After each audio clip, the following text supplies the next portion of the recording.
So far in the, yes, we'll be talking about Chapter 32, Section 1. And the title of this is the Nixon Administration. President Richard Nixon tried to steer the country in a more conservative direction and away from federal control.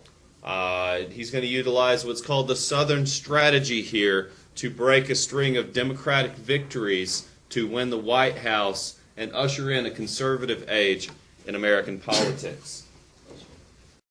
When Richard Nixon was running for president in 1968, a war was being fought in the jungles of Vietnam. Protesters were filling the streets at home, and many people wished we could go back to a simpler time. Like the 50s. Dig it, Daddy-O. In the 1950s, Nixon had served as vice president under Dwight Eisenhower. Nixon's experience made him seem like the perfect choice to restore the peace and prosperity of the Eisenhower years.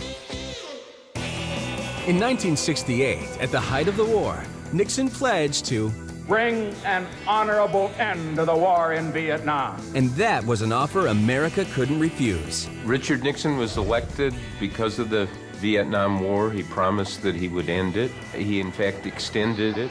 Nixon figured a peaceful chat with the North Vietnamese might clear up some misunderstandings. Unfortunately, the North Vietnamese disagreed, and Nixon tried to end the conflict the old-fashioned way. When increased bombings failed to end the war, Nixon got back on the peace train. He negotiated a ceasefire with North Vietnam, ending America's involvement in the war at last. Ending war seemed to be Nixon's special talent, so now he turned his efforts toward the ongoing war against communism. His attempts to end the Cold War sent him out to the two biggest battlefields, China and the USSR. Richard Nixon, a lifelong anti-communist, went to what used to be called Red China because his vision extended far enough to realize that it was in the interest of the world, the Chinese and the United States, for China to come out of its self-imposed isolation. Peacemaking may be serious business, but it's not all talks, translators, and state dinners. The game of ping-pong diplomacy was on. When members of the U.S. and Chinese teams visited one another's countries and played a few matches, helping to ease tensions and open talks between their governments. The Soviets weren't invited to the ping-pong party, but they took it with a grain of salt. SALT stood for the Strategic Arms Limitation Treaty, signed by President Nixon and the leader of the Soviet Union, Leonid Brezhnev.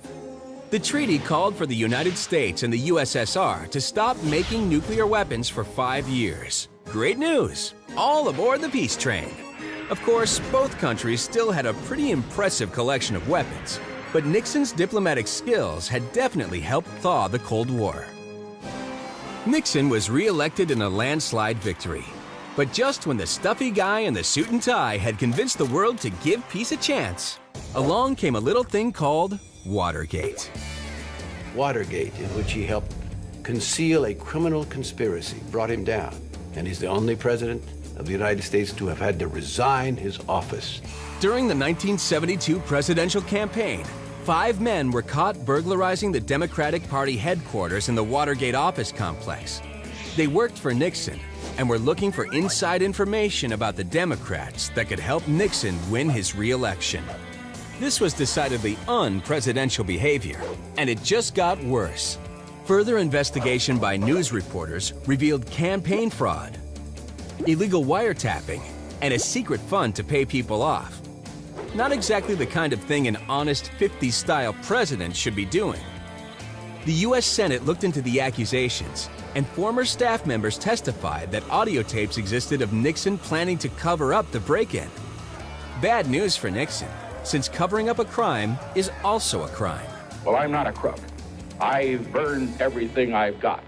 The president fought back against the scandal, but there was only one way to make peace with an angry nation. I have concluded that because of the Watergate matter, I might not have the support of the Congress that I would consider necessary to back the very difficult decisions and carry out the duties of this office in the way the interests of the nation will require. Therefore, I shall resign the presidency effective at noon tomorrow. The president works for the people, and one of the great tragedies of many recent presidents is that they thought they didn't have to tell the truth to the public. And the cover-ups, the concealment, the lies, the half-truths have, in the end, presidents who I believe wanted to do good wound up destroying themselves. Nixon did a lot of great things as president. He got pretty far on that peace train and was a dedicated public servant. But after the Watergate scandal, he became the first president ever to resign the office. After that, having good feelings about Richard Nixon's presidency became a bit trickier. How do you like me now?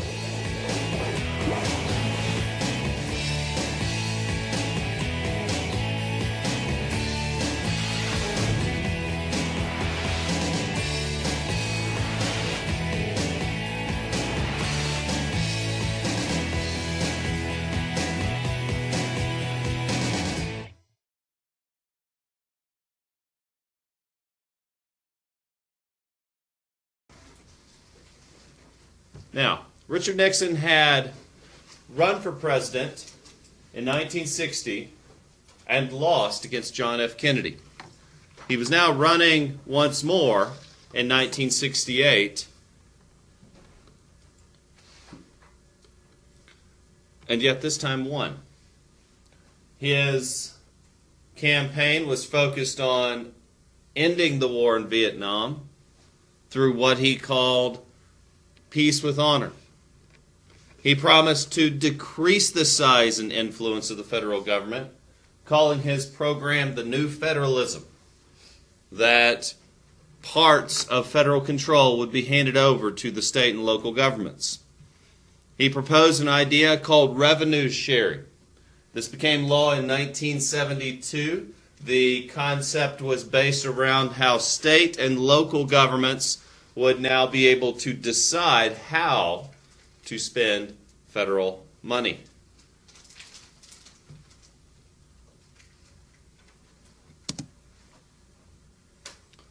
Nixon also proposed reforming the welfare system, which had begun in the War on Poverty under Lyndon B. Johnson.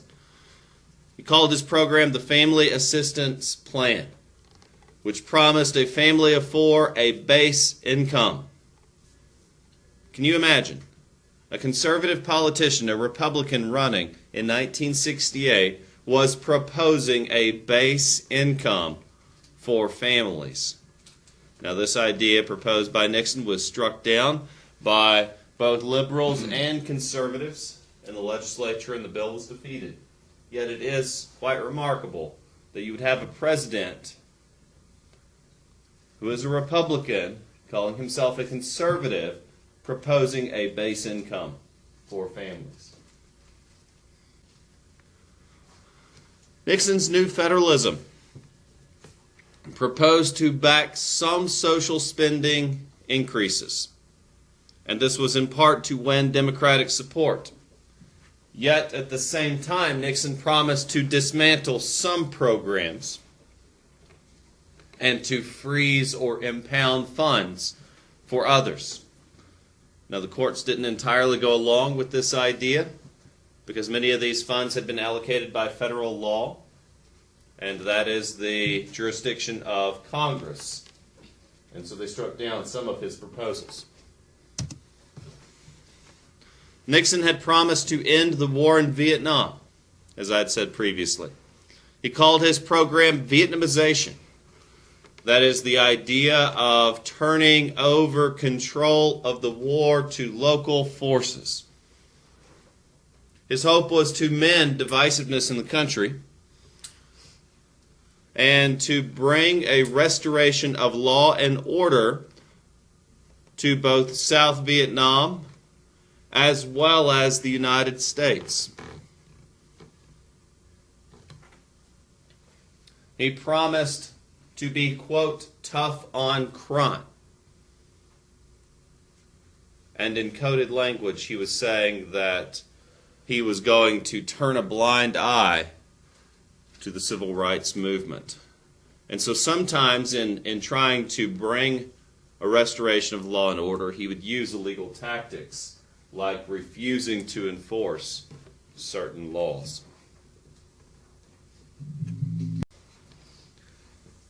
Now, Richard Nixon wound up winning the election of 1968. He used what was called the Southern strategy, that with the support of Southern Democrats who were helping the segregationist George Wallace to win. George Wallace was running as a third-party candidate. You may remember him as the candidate who stood in front of the doorway of the University of Alabama to prevent black students from enrolling. He went on to run for president in this 1968 campaign, and though he lost, he did win over 5 states. Now, Wallace was rather extreme in his ideologies, but so are some Americans.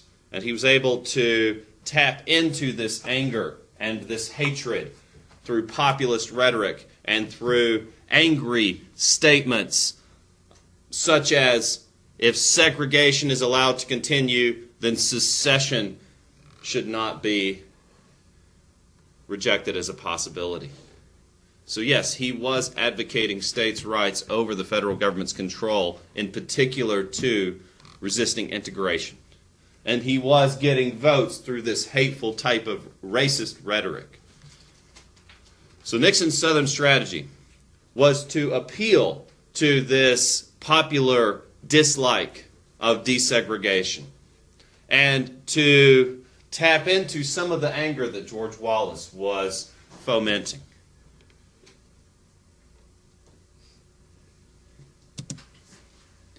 And it was quite effective.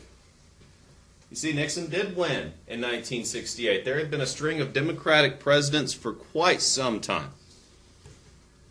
I mean, yes, Eisenhower was a Republican, but he was a very liberal Republican. He would have been a Democrat today by our standards.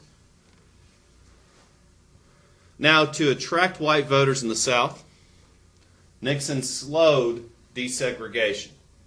As I said, his, quote, tough on crime statement meant that he was hoodwinking Americans by promising to be tough on crime, but in reality what he was saying was that he was not going to enforce laws to desegregate society. And through a lack of enforcement, Nixon was able to slow the process of desegregation. In fact, the Supreme Court had to order Nixon to comply with the Brown ruling.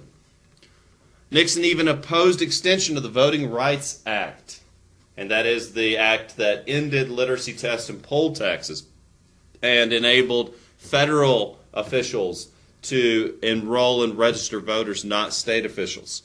And so Nixon promised to oppose this legislation. However, Congress was working against Nixon, and they wanted this to go through. And so Congress extended the Voting Rights Act, and Nixon was unable to slow the progress of the civil rights movement entirely. One of the controversies here surrounded busing. The Supreme Court in Charlotte-Mecklenburg versus the United States ruled that school districts may use busing to end segregation. Because it's all well and good to declare that schools are integrated.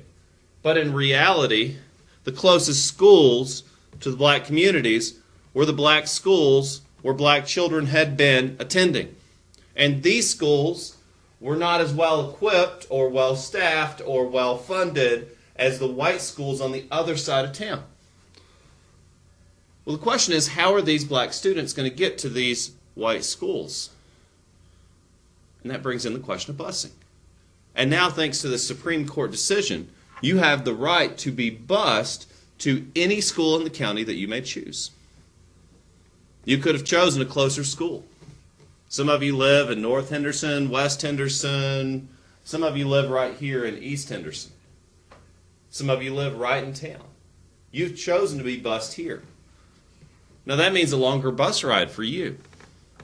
You know, I'm very proud of you for making that decision. That's a tough one to make, right? Some of you spend over an hour on the bus each day. But that's also expensive for the county. Think of it. A bus has to drive all the way to your home, way over in North Henderson, then drives you over to your base school, and then that bus picks you up and drives you all the way here, and then all the way back, and then all the way back home. Now again, I'm very proud of you for making that sacrifice. But that's also a sacrifice for the county, and they've done that so that you can have your choice of schools.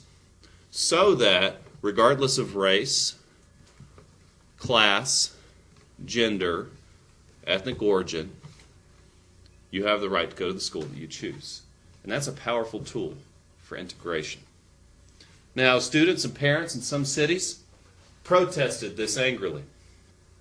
Some teachers resigned from their school positions because of school integration.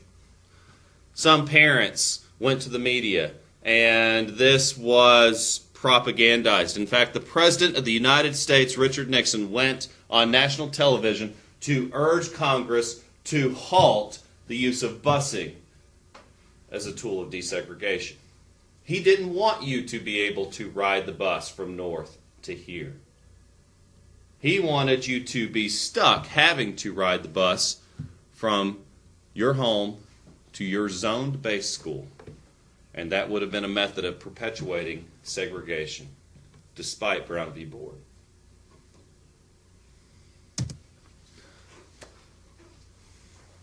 Of course, it is the sovereign right of the President to select the members of the Supreme Court, including the Chief Justice, who is the boss of the Supreme Court. And when Chief Justice Earl Warren retired, Nixon appointed Warren Burger. He was also able to appoint 3 associate justices during his tenure as President of the United States. As a result, the court became far more conservative than it had been under Justice Earl Warren and the string of Democratic presidents. Now, the court does not always vote conservative.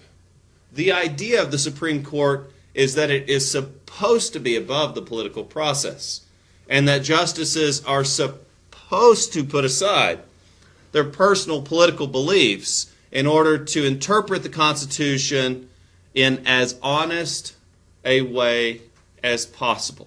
That's the ideal of the Supreme Court. Obviously, that's not how it always works.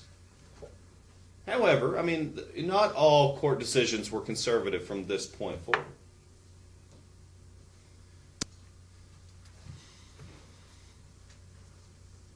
During Richard Nixon's presidency, the economy was going through a rather unusual situation.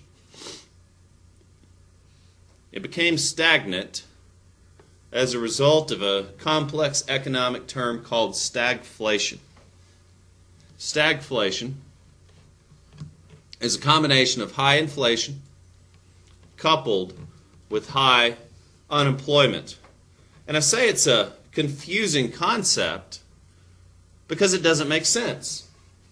You see, inflation means there's a higher demand on consumer products, therefore with the rising demand, prices go up.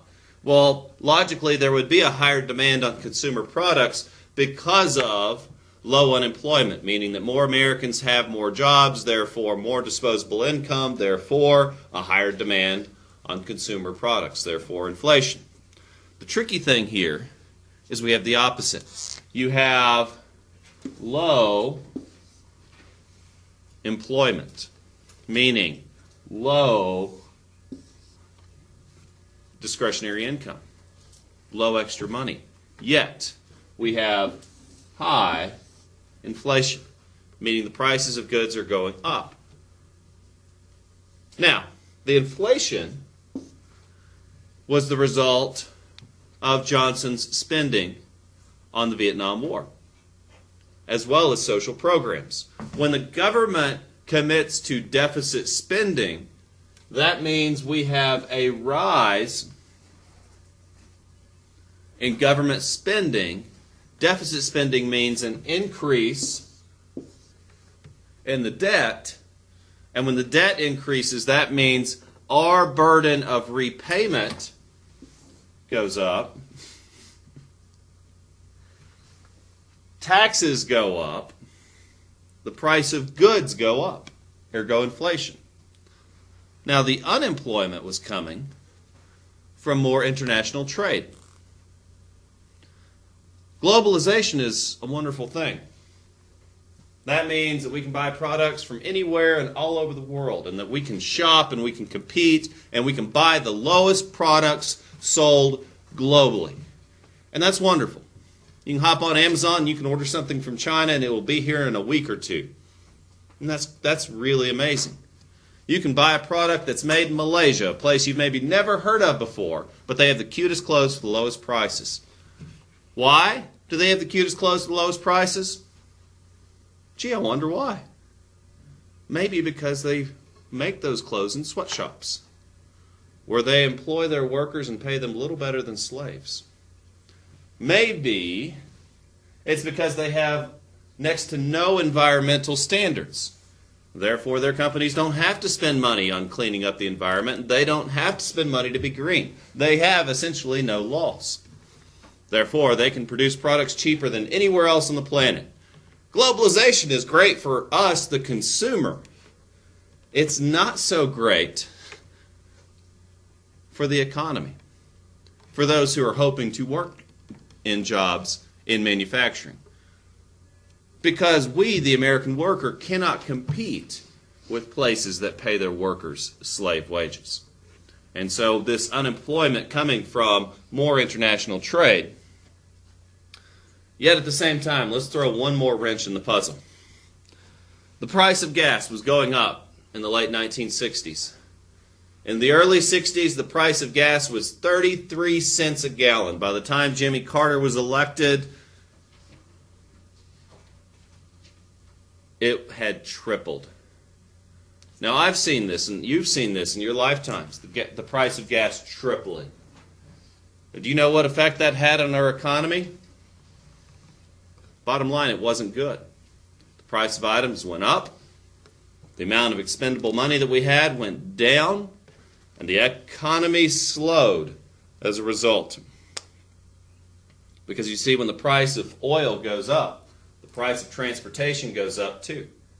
And when the price of transportation goes up, that means the price of items on the shelves in stores go up too. Now, why was the price of oil going up at this time? You know, you could argue, yeah, supply and demand, whatever. Did you know that for quite some time, the United States was the world's leading producer of oil? Until after the Second World War. And then many Middle Eastern states began to develop oil, and then those countries that were exporting oil, which, by the way, it wasn't just the Middle East. Venezuela is a big producer of oil. The United States remained a large producer of oil. But those oil-producing countries organized a cartel called the Organization of Petroleum Exporting Countries, or OPEC for short. And this cartel would hold regular meetings to determine what the price of oil would be. And they could control prices this way. They were essentially a monopoly. And we know that monopolies are bad for this reason. Now, how do you combat this type of economic situation? Unfortunately, there's not a lot you can do. How do you stop OPEC? Well, thankfully today we are more self-sufficient in regards to oil production than we ever have been. We finally kicked our dependence on foreign oil. Yes, modern day. But that's taken from 1968 to the present day. That's taken a lifetime to accomplish. So Nixon wasn't going to pull that off during his presidency. Well, how do you deal with globalization? Well, guys, let's be honest. When you want something nice, I mean, my wife and I wanted to get this cool sleeping pad for camping. We're going on a long camping trip this summer. We went to REI to buy, we wanted the nicest one, something that we could sleep on for a month on the road. And we did just like every other person. We went to REI because we wanted to test them out. And what did we do? We scanned the barcode and checked online to find one cheaper. Now, ultimately, REI actually had the cheapest product. The best and the cheapest, so we bought it there. But it was that price that determined our decision. And when we buy from the lowest bidder, which we do, and globalization has allowed us to shop globally for the lowest bidder, then what we're doing is supporting the lowest bidder. The lowest bidder. Now, it depends on what you're buying, but often what you're buying there is the products made in sweatshops. So again, how do you confront globalization? Well, as long as we buy with that in mind, it's not going to be easy. I mean, you could impose a tariff, but that's going to make the prices on everything go up. And we know how tariffs work. We've seen that happen in history, and those don't go over too well. Perhaps Nixon's greatest success was in foreign policy. After all, this was considered his area of expertise. Nixon appointed Henry Kissinger as his as his national security advisor. He went on to become his Secretary of State in charge of all relations with other countries. Nixon's foreign policy was based on an old Machiavellian strategy called realpolitik. That foreign policy would be based on power issues, not ideals or morality. Being the good guy is dumb, according to Nixon. Being the bad guy allows you to get more done. Isn't that what The Dark Knight is based on? Is that Batman could be the bad guy, and he could get things done that the police could not. And so Nixon, using realpolitik, and we'll go into some examples in just a moment, meaning putting aside this idea of moral diplomacy that Wilson said, that we won't support bad guys in the world. Well, unfortunately, that doesn't always work. Sometimes you have to be the bad guy to get the good things done. It's not a happy concept, but it's true. Now, realpolitik called for the United States to confront more powerful nations, meaning to focus our attentions on the places that matter and to ignore the weaker ones. Meaning that we would focus our efforts in places that benefited our bottom line and that we would ignore places that don't. Realpolitik is still a part of American foreign policy, and it's something you need to understand today. For example, every time we hear about a terrorist attack, where has the greatest amount of media attention been directed? To the locations where the people are either closely aligned with us politically or similar to us ethnically. Paris, think about how much attention that got. Brussels, think about how much attention that got. Yet, did you know that more Muslims are killed by terrorists than any other people group in the world? And how much attention have those people groups gotten? Well, those terrorist attacks don't follow a specific narrative. They don't benefit the bottom line of the politicians that are drawing our attention to them. Yemen experienced a larger terrorist attack than Brussels did. Not that long ago. Did we hear about Yemen? No. That's a great example of realpolitik. But also another example on the positive side. Again, dealing with the nations and the locations and the people that benefit our bottom line. And chief of which at this time was the Soviet Union.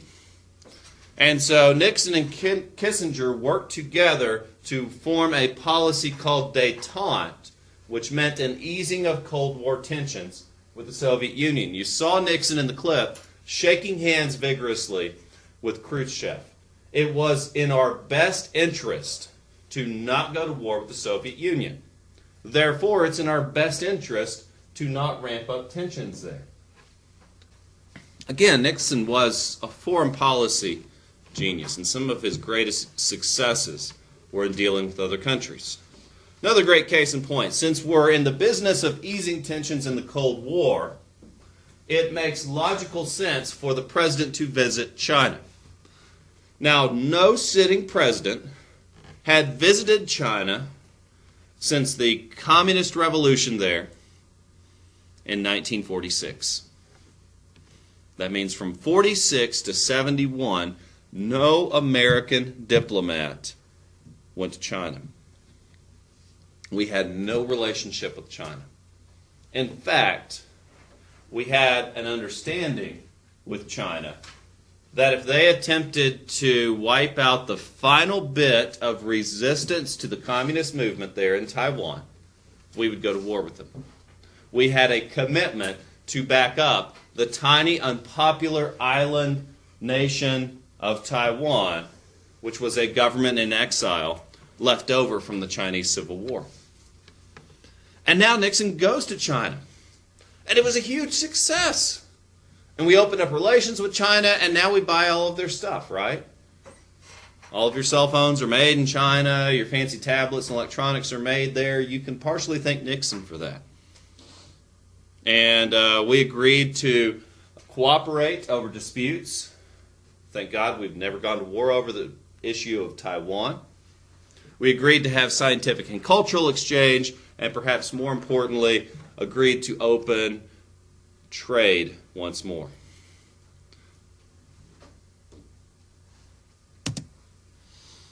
Nixon also visited Moscow, as you saw in the clip. And after Khrushchev resigned, he and the new premier of the Soviet Union, Brezhnev, signed a strategic arms limitation treaty.